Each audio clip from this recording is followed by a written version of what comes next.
What matchup should we be watching out for on Friday night against the Giants? And could there be a new favorite to start at right guard? We'll talk about it here on Locked On Panthers.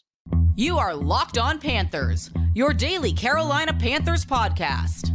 Part of the Locked On Podcast Network. Your team every day.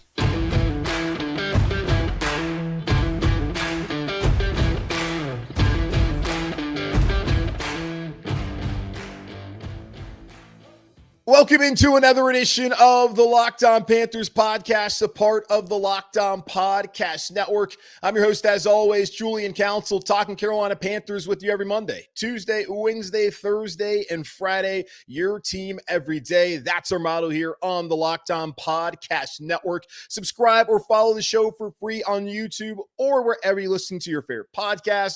And be sure to follow me, Julian Council, on Twitter at Julian Council, where on Fridays throughout the rest of the preseason, I'm going to answer your weekly Friday mailbag questions either at me or DM me to get those questions in for tomorrow's edition of the weekly Friday mailbag right here on Locked On Panthers. On today's episode of Locked On Panthers, we're going to have a crossover Thursday with Patricia Traina of Locked On Giants. For those who are new to the podcast this season, every Thursday throughout the regular season leading up to each Panthers game on Sunday, or of course we play on Monday and Thursday as well, we have crossover Thursdays where we get the perspective from the opposing team, from the opposing Locked On podcast host for that team. So Patricia Traina of Locked On Giants reached out to me this week, said, hey, let's go ahead and do one. I know we don't typically do it in the preseason. And I was thinking to myself, well, yeah, it's just going to be a lot of O-line talk and concern over that this week. So why not have a show talking about something other than whether the Carolina Panthers offensive line can bounce back and whether that actually is a reason to panic early on, which I don't think it's time to panic. Although, again, an old, wise Birkenstock-wearing man once told me it's never too soon to panic. I do think it's too soon to panic about an offensive line unit that was good last year, really good compared to what they had been the last couple of seasons. A solid unit that is down one starter and has another player in Christensen who's coming off of an injury himself where he broke his leg in that final game in week 18 where Austin Corbett tore his ACL. So you got three guys back who I feel really good about, and Bradley Bozeman at center, Taylor Moton at right tackle, Ike Ekwonu at left tackle. Then I think Christensen can only get better at left guard. Just got to figure out who that right guard's going to be. Yes, Saturday against the Jets was bad. It was really bad. It was alarming. We did not expect to be sitting here all week talking about, damn, is this offensive line not good like we thought they were? I still think they're going to be good.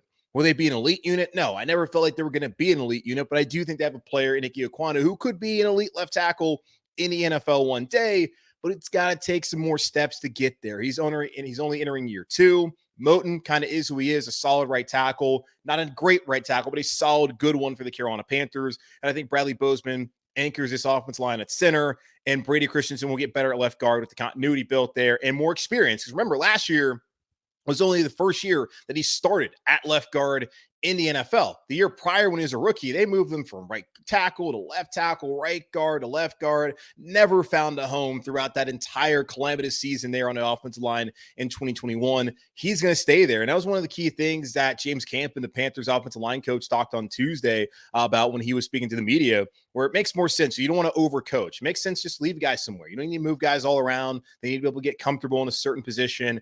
And that's why the Panthers have not moved Brady Christensen from left guard over to right guard, because they want him to just be comfortable in a position where he played every snap last year until breaking his leg in week 18 against the Saints. So that's a smart thing for the Panthers to do, but they do have the option if they need to move him to right guard. They could do that, but right now they just want to keep him there and then potentially have a guy like Chandler Zavala, maybe Nash Jensen, or of course, Cade Mays be the starting right guard until Austin Corbett comes back. So we did not expect to talk about that all week long, as we just did again here on the show. But on the show today, we're going to get into some of the matchups going on, the storylines in New York, as well as storylines here as the Panthers and the Giants prepare for their week 2 preseason game at MetLife Stadium on Friday night. But before we get there, I do have a few things to say about the Panthers and just the injury report that came out on Wednesday from Panthers head coach Frank Reich. Starting off with Miles Sanders, who has a groin injury, won't play on Friday, and Frank Reich said likely not going to play in the preseason at all. So he didn't play, of course, on Saturday because of the groin injury that he suffered last week during joint practice with the Jets. Didn't play, not going to play on Friday, and looks like he won't be able to play next Friday in about 8 days' time against the Lions, which I don't think is a big deal. I would have liked to have seen Miles Sanders in a way, but running backs, knowing the wear and tear and the usage on their bodies and how these guys are getting underpaid, and that Sanders just had a very long season last year playing in 20 games because the Eagles were the number 1 seed, weren't they? Yeah. So playing in 20 games last year, season ending in February, it makes sense to maybe not have that guy out there. And we saw the last 2 years, and Christian McCaffrey was here, didn't play in the preseason.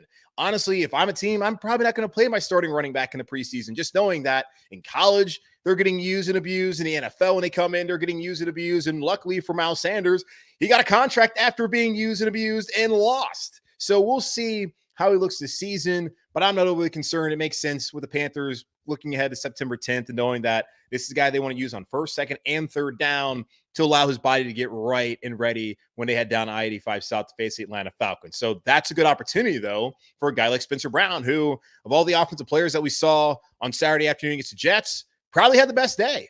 And he's someone who's trying to force this staff to hold a fourth running back. It feels like Chuba Hubbard is clearly going to be on the roster. Raheem Blackshear, without a doubt, is on the roster as he looks like the primary punt returner and that third back who they mentioned earlier this week. Thomas Brown on Tuesday said this is a guy that we can use to spell Miles Sanders, particularly on third down, but maybe even in some other elements and facets of this offense coming up this season. I need to see more Chuba. We talked about some things to watch yesterday.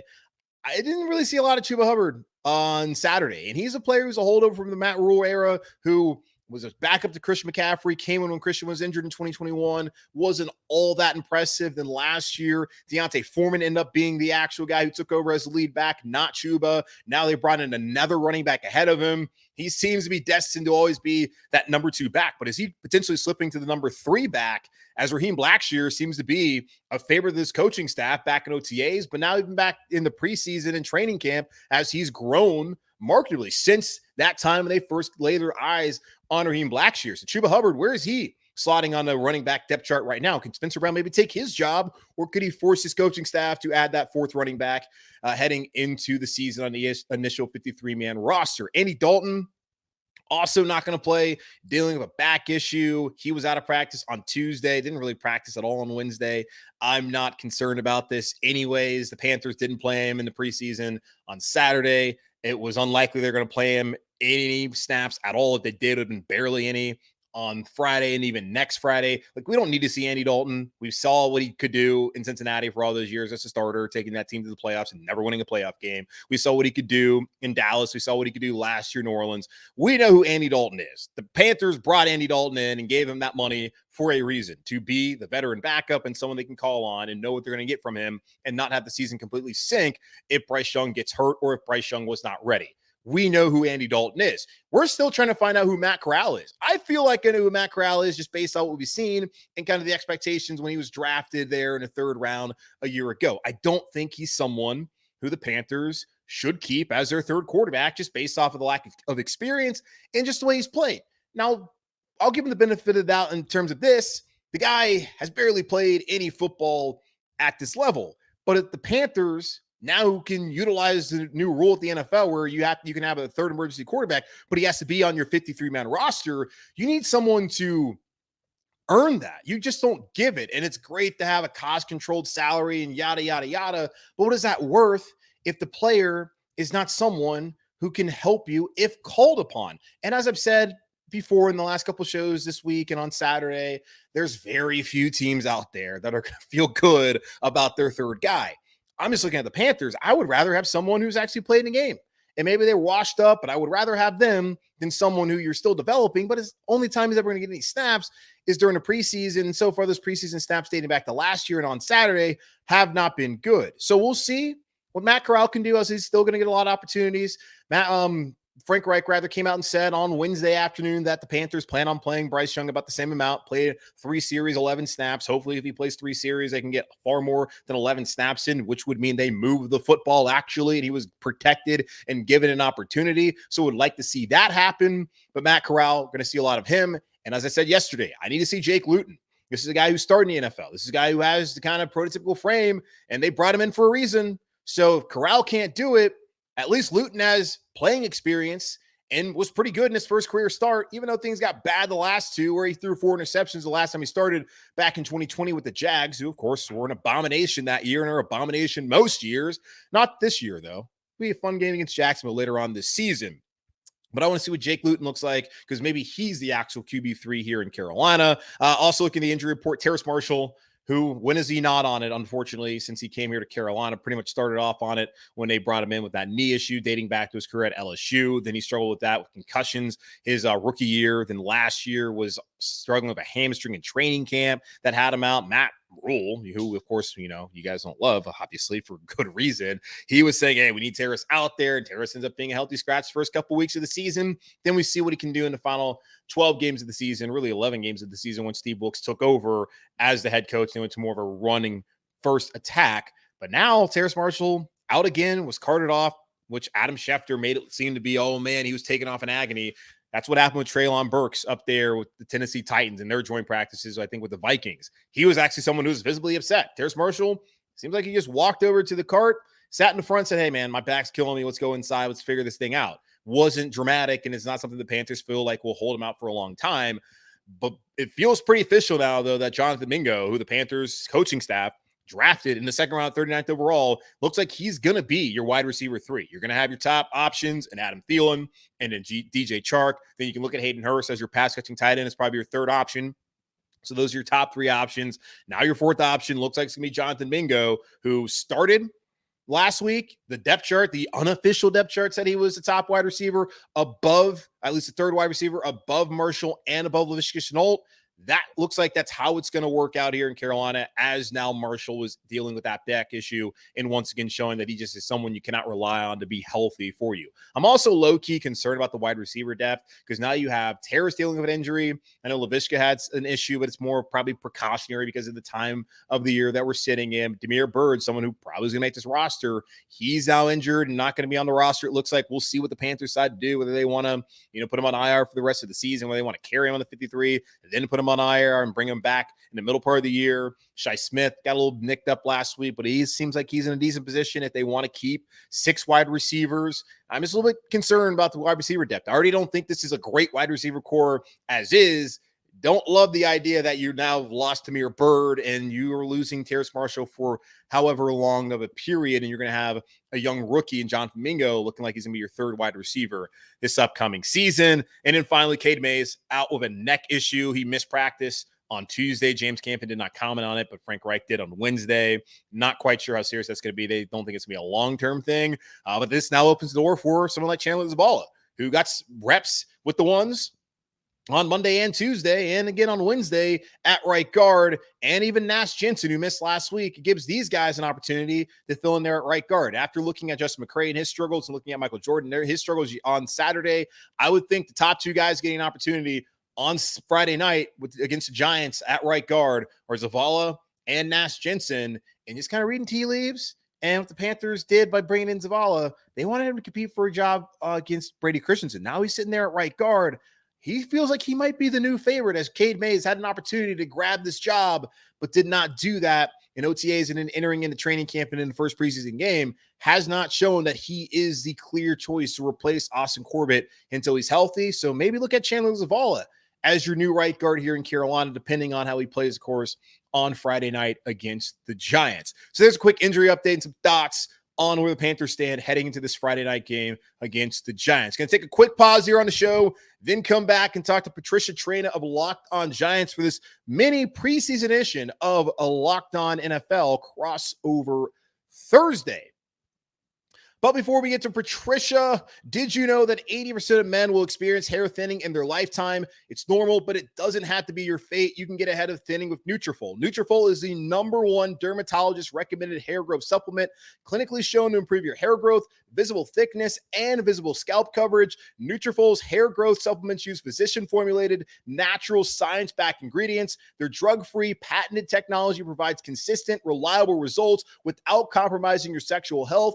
Take the first step to visibly thicker, healthier hair. For a limited time, Nutrafol is offering our listeners $10 off your first month subscription and free shipping when you go to Nutrafol.com/men and enter promo code LOCKEDONNFL. Find out why over 4,000 healthcare professionals recommend Nutrafol for healthier hair. Nutrafol.com/men, spelled Nutrafol.com/men, and enter promo code LOCKEDONNFL. That's Nutrafol.com/men, promo code LOCKEDONNFL.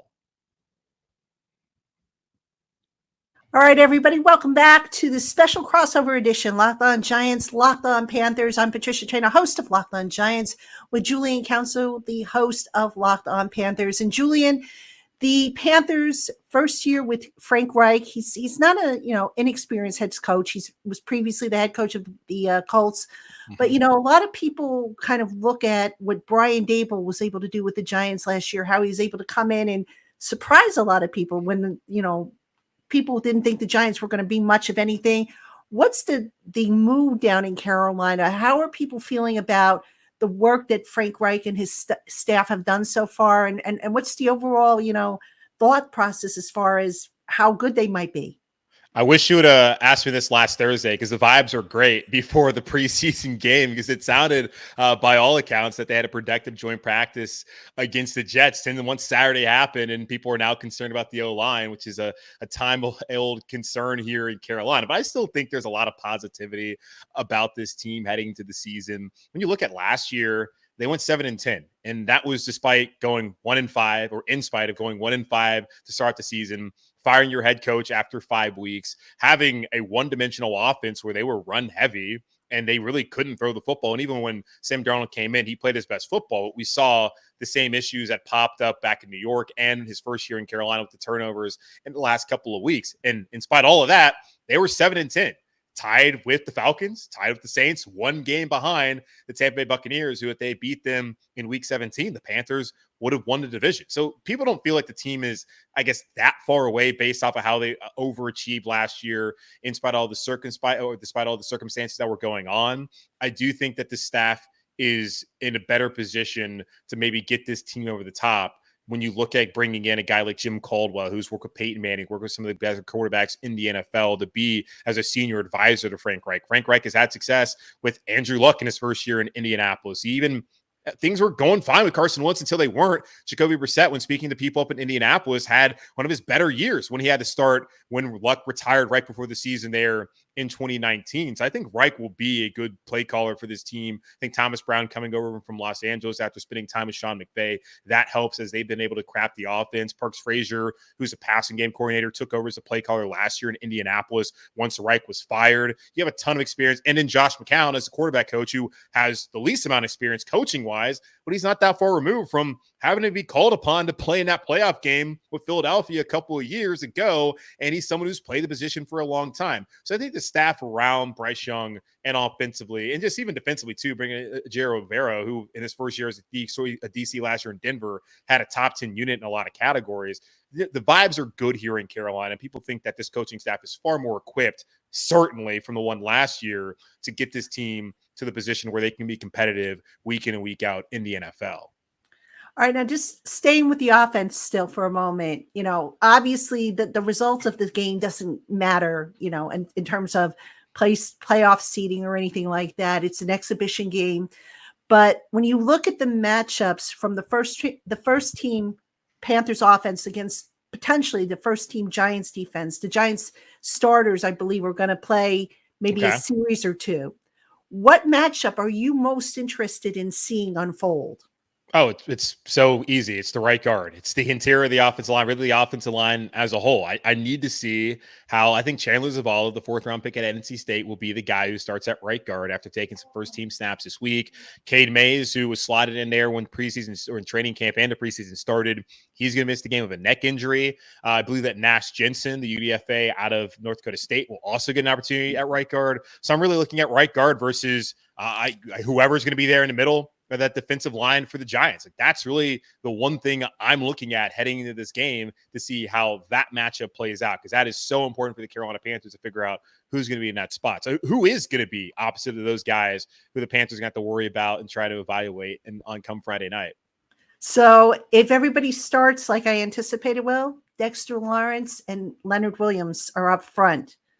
You will see and on the edges, the outside linebackers, you'll see Azeez Ojulari and Kayvon Thibodeau. So quite a challenge up front there, I think, for that offensive line of the Panthers. Yeah, I might have underrated the Giants. I forget some of the guys up there. I was going to say Leonard Williams. Remember when he was a Jet coming out of USC? He's been a good player for you. Of course, Dexter Lawrence being here in the Carolinas is great. At Clemson, a North Carolina guy. And Ojulari and Thibodeau, that's entering their second year as edge rushers. Very interested to see how those guys do. And now Ike Ekwonu is someone who last week, first play of the game, got beat by Solomon Thomas, a former top 3 pick in his own right when he was drafted out of Stanford there with the San Francisco 49ers. Want to see how he's able to step up this week after having a poor outing last week alongside the entire offensive line. But that's really the matchup of looking at the interior. It would be cool. And also I think one other thing I'm looking at too is quarterback-wise. Andy Dalton's not going to play. And even if he was healthy, he's out with a back issue. He probably was not going to play because this Panther staff is trying to see what they have in their 3rd-round pick out of last year, Matt Corral, who could potentially be the backup quarterback to Bryce Young next season or even in 2025. But so far, it's just not shown a lot in the preseason outings last year before he broke his foot, had that Lisfranc injury that cost him his rookie year. Maybe he gets an opportunity with all the issues that they had last year at quarterback to play. We'll never know. But he came out on Saturday, didn't look good.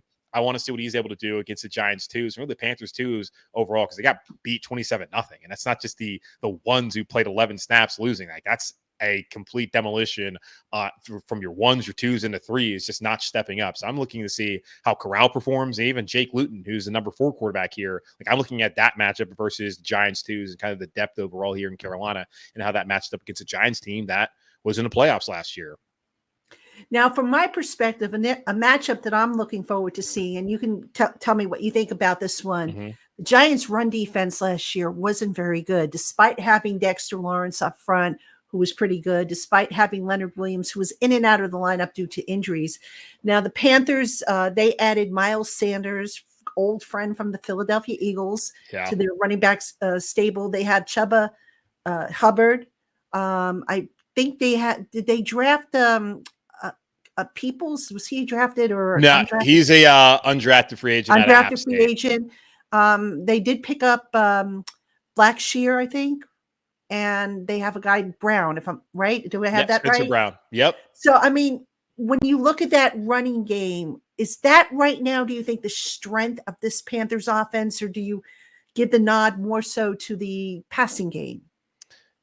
I would think it would be the running game. The one thing, too, with the offensive line last year, it was very run heavy. It's not like they had that much of a passing game where they were going to be dropped back in situations where they had to pass protect. I do think they're better than what they showed on Saturday afternoon, but we know their strength is being able to run the football. The Panthers have been able to run the football the last couple of seasons, even when their offensive lines have been bad. I would think it would be a strength again. Now, Sanders is not going to play on Friday. He probably won't play at all in the preseason. Had a groin injury last week that kept him out, and it's one of the things where it seems like the Panthers really want to hold him out until the regular season starts. He's a guy who got a ton of carries last year. He's already entering in year 5. He's one of the lucky running backs to actually get paid. He got the biggest free agent deal of all the running backs this offseason.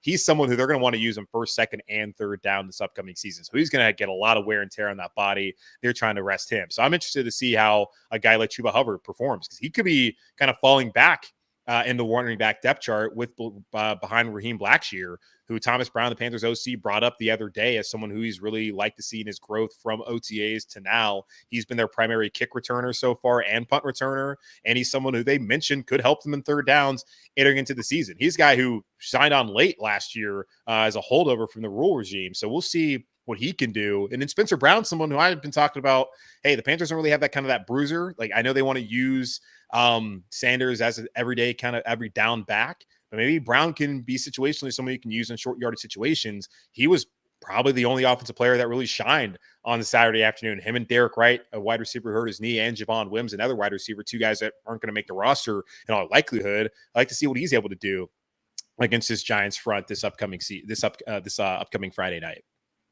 All right. Now, Julian, let's talk about the Panthers defense. Now, the big thing that I know a lot of Giant fans that I want to see as well is all this speed that the Giants have added. And it starts with Darren Waller, the tight end, who thus far in Giants training camp has been unguardable. I mean, this is a guy that you watch him and there's a party by him, like there's 2 or 3 guys by him trying to slow him down, which opens up things for the guys on the outside. The Giants adding speed in Paris Campbell, Jalen Hyatt, the rookie. How do you see that matchup playing up against the Panthers defensive secondary? Yeah, that's a great signing there by the Giants. Get Darren Waller, and I mean, in good. I guess they traded for him, didn't they?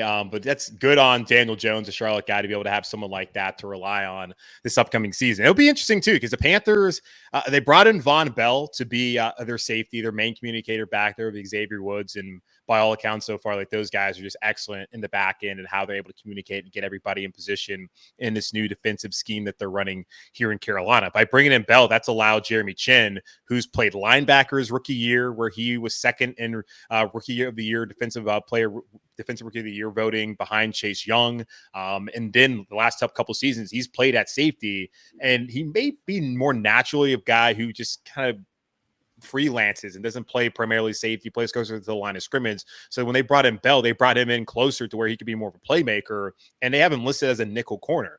I think he'll be in a situation where he's going to be in coverage against Waller.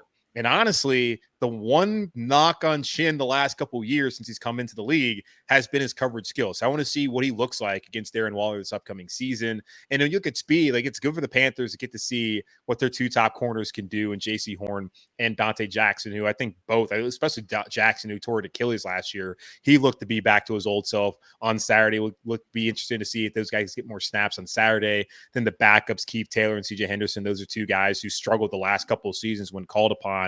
When Horn and Jackson been injured, they've so far had really good camps. Want to see what they're able to do if they get an opportunity against some of those speed guys with the Giants this upcoming season, or this upcoming Friday, especially a guy like Jalen Hyatt, who just had an outstanding season last year at Tennessee.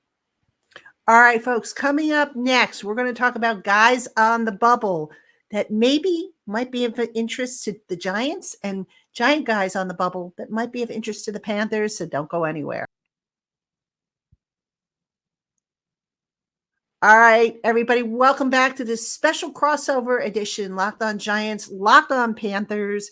I'm Patricia Traina, host of Locked On Giants. He is Julian Council, host of Locked On Panthers. Julian, who are some of the bigger names or the more well-known names that are on the bubble for the Panthers right now? Well, Matt Corral is someone who I already mentioned. He's definitely on the bubble. I know the new rules here in the NFL with the third emergency quarterback are probably going to help a lot of guys be able to stay on the roster as that third quarterback, because you have to have the guys already on the 53-man roster. Now, Corral certainly, I don't think, has earned that spot just yet. I would say today that he's probably going to be on the Panthers roster. At least he would be today if they had to make the cutdowns. Thing is, they have to make the cutdowns today. So he's someone who's absolutely on the roster bubble. Another guy would be Shi Smith, who they took in the 5th round a couple years ago. He's a rule holdover who actually started last season as their third wide receiver, had a great training camp and preseason. That just never carried over. He's now in a position where Damiere Byrd, who they brought in, and I think the thought was he was going to be their 6th guy, he's now out with that hamstring issue that I don't know what the Panthers are going to do. I don't know if they whether put him on season-ending IR. I don't know if they're going to carry him, then put him on IR. I don't know if they're just going to decide to just part ways and have an injury settlement.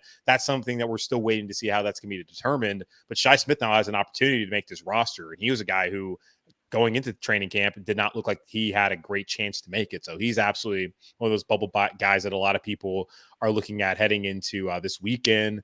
And then Eric Rowe, who's been in New England. He was in Miami the last couple seasons. He's a safety, a veteran who it's a pretty crowded safety group. When you look at Von Bell and Woods are going to play a lot. Chin can play back there if they need him to. Sam Franklin has been more of a special teams ace for this team the last couple of years. Had an interception on just a terrible throw last week by the Jets quarterback. And he's someone I think could step up and maybe be a solid backup. They drafted Jamie Robinson out of Florida State in the 5th round. So it's pretty deep back there. If Rowe's going to earn his spot on the roster, I think he can. He was pretty solid on Saturday. He's one of those guys that's right there on the roster bubble trying to make it. So those are really the 3 that I'm looking at. I guess Eric was probably mainly known for being the guy who started instead of Malcolm Butler mysteriously during that Super Bowl when the Eagles beat the Patriots a couple years ago. All right, so 3 positions basically that the Giants really don't need as of this writing. I mean, safety, they should be pretty good with. Receiver, They've got a gazillion receivers. They have to sort that out. And you mentioned quarterback, the Giants trying to develop Tommy DeVito. So from the Giants' perspective, I think, in terms of guys that maybe are on the bubble that might be able to help the Panthers, depending on how, they view them. Obviously, I mentioned interior offensive linemen. The Giants are going to cut some of those guys, and they can play guard and center. Like we have a Jack Anderson. There's a Shane Lemieux. I mean, these are guys that can play left guard, right guard. A couple of them can play center. Cornerback is going to be a spot. Everybody's keeping an eye on Darnay Holmes, and if he holds on to that slot cornerback job, so that's certainly a role maybe that the Panthers might look at. Receiver, as I mentioned, the Giants got a gazillion of them, but it sounds like the Panthers don't need anything there. There might be a running back that shakes free from the Giants, just Sean Corbin, Gary Brightwell, fighting for that last roster spot there. I think they're good. Wide receiver, I feel like they like the guys that they have. Yeah. I'm skeptical of how good they're going to be. I do think Adam Thielen, even entering an age 33 season, I still think he has a lot to give this year in Carolina. How's he going to play the next 2 seasons of his deal?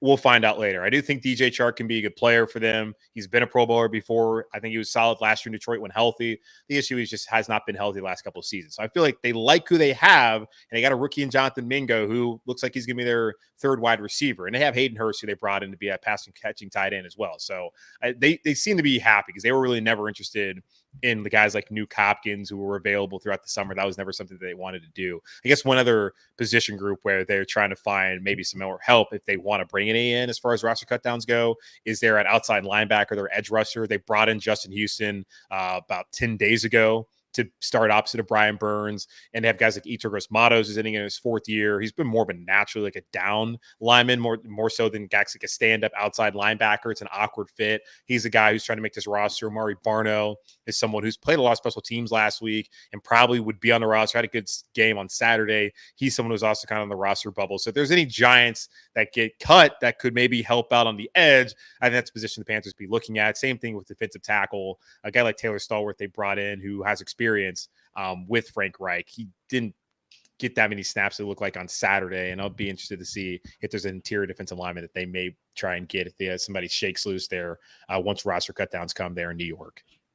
Yeah, as far as outside linebacker goes, I mean, the Giants basically have the same cast of characters as last year, save for one change. So there might be, like Tashawn Bauer. I don't know if he's going to make it. O'Shane Zimenez, I don't know if he's going to make it. My guess is he's on the bubble. Defensive line, interior defensive line, they've had some injuries. The Giants have had it, but they have a bunch of guys that they brought in that maybe you can pick up for depth and whatnot. So we'll have to see how that plays off. So, final question for you, Julian. Not counting the score because again, the outcome of the game does not matter. But when the Panthers walk off the field next on Friday, what question or what do you want to see or feel better about having watched them played? Oh, absolutely. The offensive line, especially now hearing about who the Yeah, I mean, that's the concern. That's what everyone's concerned about. And that was not a concern of mine. I came up here and was talking this summer, hey, this is a strength of the roster now. I feel good about what they have. And I still do. It just was jarring to see how bad they were on Saturday. And that was just not anything that anybody expected. And it's kind of PTSD. We've seen a lot of bad O-lines here in Carolina. We saw Cam Newton get beat up all those years. We saw what's gone on the last couple of seasons. No one wants to live through that again. So we thought it was fixed here in Carolina. I still think it's good. I think right guard will be an issue, though. That's just how it's going to be. Even when Corbett comes back, let's just be realistic. When guys come off of injuries like that, and you're talking about coming in the middle of the season, they're just not going to be the same player right away. Maybe in 24 he'll be back to himself. I just feel like that's probably going to be a season-long issue unless someone like Chandler Zavala comes in and can solidify that in the meantime. So we'll see how that works out. But I want to come out feeling good about the offensive line, at least the 4 other positions on that O-line aside from right guard, because I don't know if we're ever just going to feel great about that this season in Carolina. And I also would like to feel good about Bryce Young in the passing game because they would get an opportunity, which they did not get an opportunity on Saturday because the offensive line did not protect. So those are the areas I'd like to feel good about coming out of this game on Friday.